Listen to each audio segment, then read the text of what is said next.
أنا أذكر يمكن سنة 85 أو 86 إجانا أحد علماء السنة بالكويت، زارنا أحد علماء مصر خريج الأزهر، جامعة الأزهر، معروف، شخصية معروفة، الشيخ محمد متولي الشعراوي، معروف رجل. ذيك الفترة كانوا مجموعة من الأطباء طارحين عليه فرد سؤال وجاوبهم بجواب لطيف، والكل ما كان مستغرب من الشيخ، إنما أعجب بما في القرآن من علم وثقافة. شلون؟ سألوا فرد سؤال، قالوا له إذا بحجرة واحدة في غرفة عمليات جابوا حرمتين حمل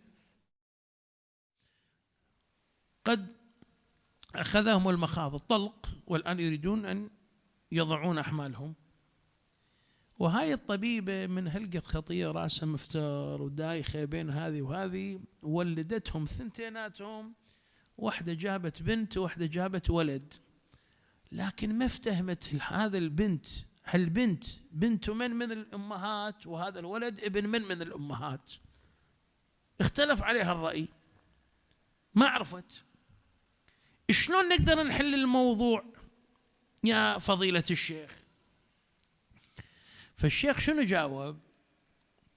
قال خذوا قطرة من لبن صدر هذه المرأة وقطرة من المرأة الثانية وخلوهم على فرد سطح أملس، يعني فرد قطعة زجاجية، وبعدين من تميلون الزجاجة شوفوا يا واحدة من القطرتين كثافتها أقل بحيث يكون انحدارها أسرع من الثانية، هذه صاحبة اللبن اللي كثافته أقل وانحداره أسرع، هذه أم البنت، وذيك الأثقل أم الولد.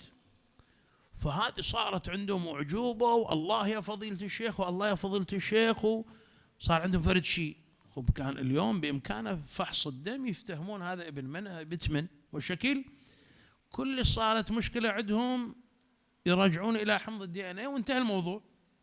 أكو فرد 20 طريقة يبينونها، لكن قبل 1400 سنة شلون؟ فأنا التقيت بالشيخ محمد متولي الشعراوي وسألت عن هذه، قلت له شيخنا ممكن سؤال؟ قال لي تفضل. قلت له أنت يوم اللي جاوبت على هذه الإجابة هل هذا كان استنتاج من عندك؟ هل قد ما شاء الله متوغل في القرآن وعلومه إلى أن وصلت إلى هذه النظرية، أم إنك أخذتها من أهلها؟ أخذتها من أهلها. باوعني، قال لي شنو قصدك؟ قلت له مو أكو في غرائب أحكام أمير المؤمنين علي بن أبي طالب صلوات الله وسلامه عليه قضية مماثلة، لكن أنت فسرتها بأسلوب آخر. قال لي ربنا يفتح عليك يا ابني، أنت دارس باحث. قلت له أنا أحب القراءة وأنا من الطلبة. قال لي نعم، أخذت هذه القصة من لسان علي بن أبي طالب صلوات الله وسلامه عليه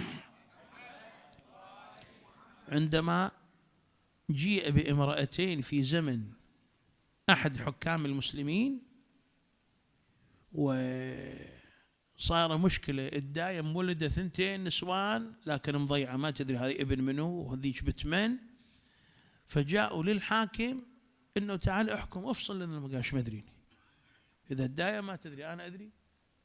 فقالوا ما إلا أمير المؤمنين، إلا علي بن أبي طالب. فجاءوا لأمير المؤمنين قال له يا أبا الحسن معضلة مشكلة، الإمام سلام الله عليه خلى إيده بالتراب شال شوي، قال مسألتكم هذه أهون علي من أن أحمل التراب وأضعه، فسر لنا يا أمير المؤمنين. قال روح جيبوا كل وحدة من النسوان مقدار معين من لبنها ثم زنوا اللبن، وزنوا، واحد أثقل من الثاني من ناحية الكثافة، فما كان وزن أو ما كان كثافة اللبن أكثر من الثاني فصاحبته أم الولد والآخر أم البنت. شلون يا أبا الحسن؟ مقنعنا، فهمنا.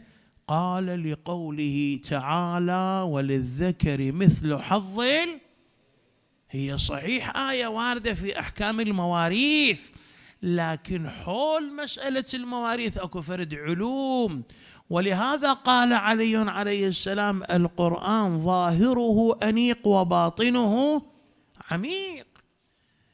إشقد من هالقضايا، إشقد من الاكتشافات العلمية الثقافية على شبابنا أن يتأملون في القرآن الكريم، أن يتأملون إلى بعض مفردات القرآن الكريم.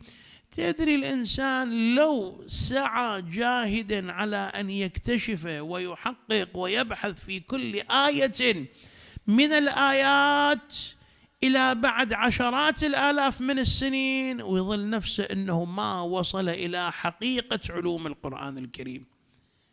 فكيف بك إذا أعرضت عنه؟